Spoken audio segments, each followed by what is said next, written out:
আমরা কখনোই চাই না আমরা স্বাস্থ্য ব্যবস্থাকে জিম্মি করে আমাদের সুবিধা আদায় করা। আমরা যৌক্তিকভাবে সবার কাছে গিয়েছি যে আমাদের একটা প্রমোশন দিলে রাষ্ট্রের কোনো ক্ষতি হবে না, রাষ্ট্রের আর্থিক কোনো ক্ষতি হবে না, কারণ আমরা অলরেডি ওই বেতন পাচ্ছি এক। এবং এই বেতনের প্রেক্ষিতে আমরা সবগুলো সংস্থার সাথে আমরা কথা বলেছি।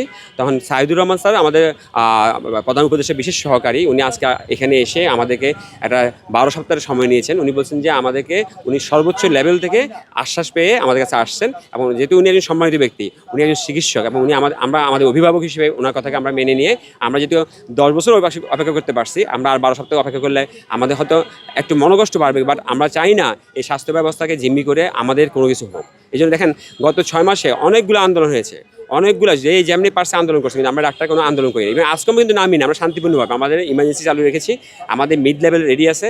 আমরা যারা সিনিয়র মানে আমরা যারা বিশেষজ্ঞ চিকিৎসক, ওরা শুধু একটু মৌন 2 ঘন্টার জন্য একটা এই অবস্থান কর্মসূচি করছে যেন আমাদের পেশেন্ট না হয়। দেখেন আমরা রাগ করি যাই করি, দিন শেষে কিন্তু আমাদের রুগীর সাথে আমাদের সম্পর্ক।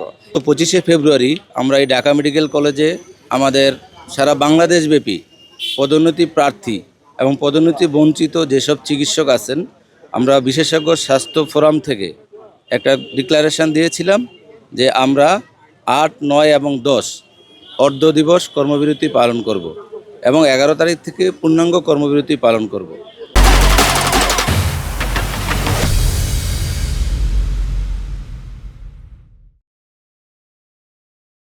গতকাল স্যার আমাদেরকে বাসায় ডাকেন, প্রধান উপদেষ্টার বিশেষ সহকারী স্বাস্থ্য স্যার একজন চিকিৎসক।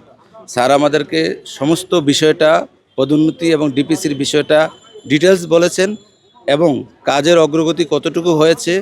3টা ধাপে এই পদোন্নতিটা হবে। স্যার বলেছেন 7,500 চিকিৎসক, যেটা বাংলাদেশের একটা ল্যান্ডমার্ক, পদোন্নতি পাবে। তবে একসাথে না হয় সেটা 3 ধাপে হবে। এই বছরের ফেব্রুয়ারি মাসে বাংলাদেশের যে মেডিকেল শিক্ষার এমবিবিএস এবং বিডিএস ডিগ্রির ইন্টারন্যাশনাল স্বীকৃতি, ওয়ার্ল্ড ফেডারেশন অফ মেডিকেল এডুকেশনের স্বীকৃতিটা চলে গেছে কারণ হচ্ছে আমাদের দেশের ছাত্রের অনুপাতে যে শিক্ষকের রেশিওটা 30 জনের জন্য একজন শিক্ষক, এই রেশিওটা ফুলফিল হচ্ছে না। বাংলাদেশের নতুন মেডিকেল কলেজ, বর্তমানে মেডিকেল কলেজ হচ্ছে 36টা মেডিকেল কলেজ আছে, এর মধ্যে বেশিরভাগ মেডিকেল কলেজে 50 ভাগের অধিক শিক্ষক পদ শূন্য আছে, যার ফলে কোয়ালিটি মেডিকেল এডুকেশন এটা সম্ভব হচ্ছে না। এই কারণে আমাদের স্বীকৃতিটা চলে গেছে। আর এদিকে অপরদিকে আমাদের প্রায় 7,500-এর মতো বিশেষজ্ঞ চিকিৎসক তৈরি আছে ওই পোস্টে যাওয়ার জন্য।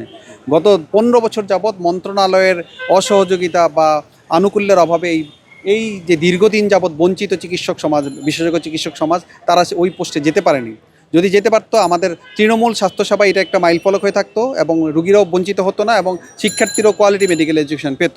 আমরা এই দাবিতেই আসছি যে আমাদের যারা স্পেশালিস্ট চিকিৎসক আছেন তাদেরকে যেন টাইমলি প্রমোশন দেওয়া হয়, সুপার নিউমারি প্রমোশন দেওয়া হয়। তারা পদ তৈরি করেন নাই, যেহেতু এখন পদ তৈরি করার সময় নাই, সুপার নিউমারি প্রমোশন দিয়ে মেডিকেল কলেজগুলোতে শিক্ষক সংকটটা দূর করা হয় এবং বিশেষজ্ঞ চিকিৎসকের মাধ্যমে প্রান্তিক জনগোষ্ঠীর চিকিৎসাটা নিশ্চিত করা হয়। দেশের সাধারণ মানুষকে জিম্মি করে আমরা ডাক্তার সমাজ এইরকম কর্মবিরতি আগে কোনো সময় দিতে চাই নাই, এখনও আমরা চাই না। কিন্তু দেখেন নতুন বাংলাদেশ গত 6 মাস পার হওয়ার পরও বিভিন্ন ক্যাডার সার্ভিসে দেখা যায় যে প্রমোশন হয়েছে।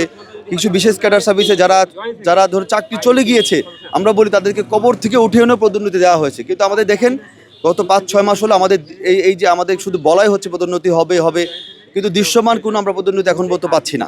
এজন্যই আমাদের আসলে দেয়ালে পিঠ থেকে গেছে।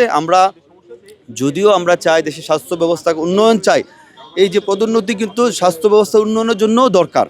দেখেন বিভিন্ন মেডিকেল কলেজে পেরিফেরি ঢাকা বাদে বাইরে সব মেডিকেল কলেজে টিচার নাই। দেখেন টিচার না করে, আর যদি ভালো টিচার না থাকে, শিক্ষক না থাকে, তাহলে এই যে ছাত্ররা যারা এমবিবিএস পাস করছে তারা কি ডাক্তার হবে? ভালো ডাক্তার হতে পারবে না। আমাদের বিশেষ সহকারী স্যার বলে গেছেন 12 সপ্তাহের জন্য এ পদোন্নতি উনি সময় নিয়েছেন, কিন্তু আমরা ওনাকে 12 সপ্তাহ সময় দিয়েছি। কিন্তু আমরা একটা দৃশ্যমান যদি অগ্রগতি ঈদের পর মানে 5 সপ্তাহের মধ্যে আমরা দেখতে না পাই, আমরা আবার যে কোনো সময় আমাদের এই যে কর্মবিরতির ঘোষণা আমরা আবারও দিতে পারি।